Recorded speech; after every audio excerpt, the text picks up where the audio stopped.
مل کر کے اپنے وجود کو مٹی کر ڈالا ہو، راتوں دن نگرانیوں میں لگ کر کے ایک ایک شجر کی آبیاری کی ہو،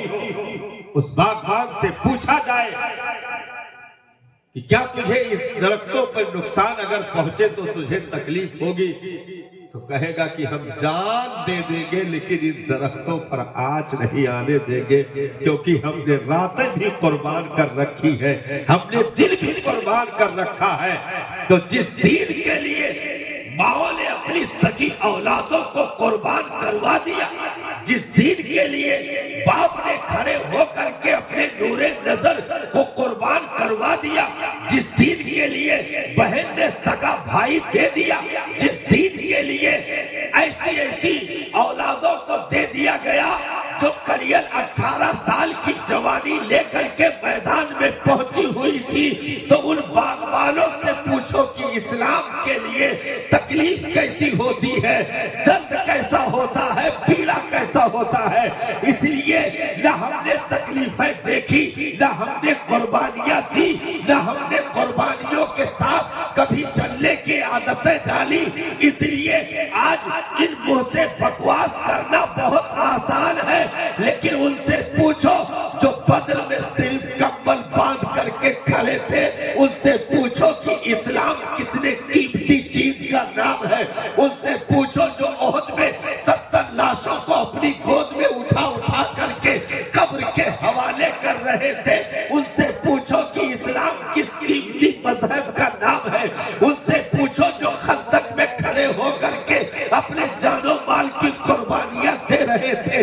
ان سے پوچھو کہ اسلام کس قیمتی چیز کا نام ہے، ان سے پوچھو جو 72 کی تعداد لے کر کے ریتے کربلا پر اتر گئے، کبھی 6 مہینے بچے کو قربان کر دیا، کبھی 18 سال کڑیل جوان کی جوانی دے دی، کبھی 19 سال قاسم ابن حسن مجتبیٰ کا شباب دے دیا۔ ان سے پوچھو کہ دین کی قیمت کیا ہوتی ہے،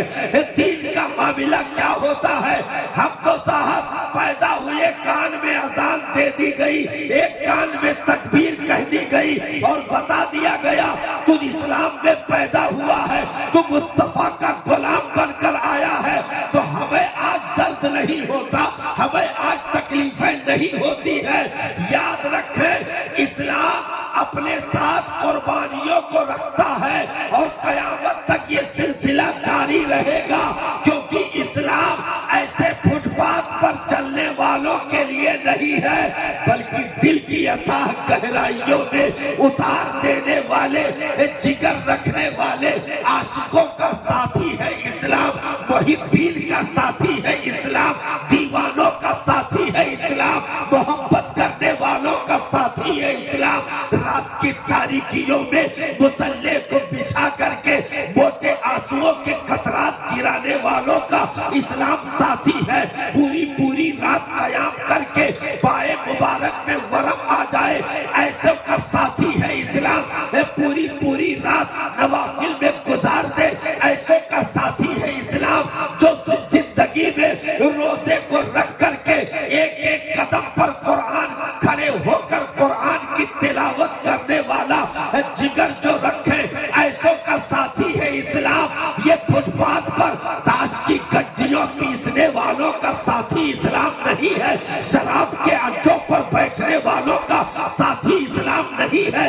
طوائفوں کے اڈوں پر پہنچنے والوں کا اسلام ساتھی نہیں ہے، جوا اور قمار بازی میں اپنے وقت کو برباد کرنے والوں کا ساتھی اسلام نہیں ہے۔ تو جن کے گھروں میں دین کا ماحول رہا، سجدوں کی رمق رہی، تسبیح کی حرارت رہی، تلاوت کی خوشبو رہی، وہ خود بھی وفادار رہے اور آج ان کی اولادیں بھی وفادار ہیں۔ لیکن جن کے گھروں میں قرآن کی تلاوت کو چھوڑ کر کے کتوں پر دھیان دیا گیا، کتے پالے گئے، خنزیروں کو پرورش دیا گیا، جن کی بیٹیاں کالجوں اور یونیورسٹیوں کی زینت بنی، بازاروں کی زینت بنی، تو ایسے ذلیل اسلام چھوڑتے نہیں، ایسے ذلیلوں سے اسلام چھڑا لیا جاتا ہے، کیونکہ ایسے گندوں کو اسلام برداشت کرنے کا قائل نہیں ہے، اسلام برداشت نہیں کرتا ہے، کیونکہ اسلام درد دل رکھنے والوں کا ساتھی کل بھی تھا، آج بھی ہے اور ہمیشہ رہے گا۔ نعرے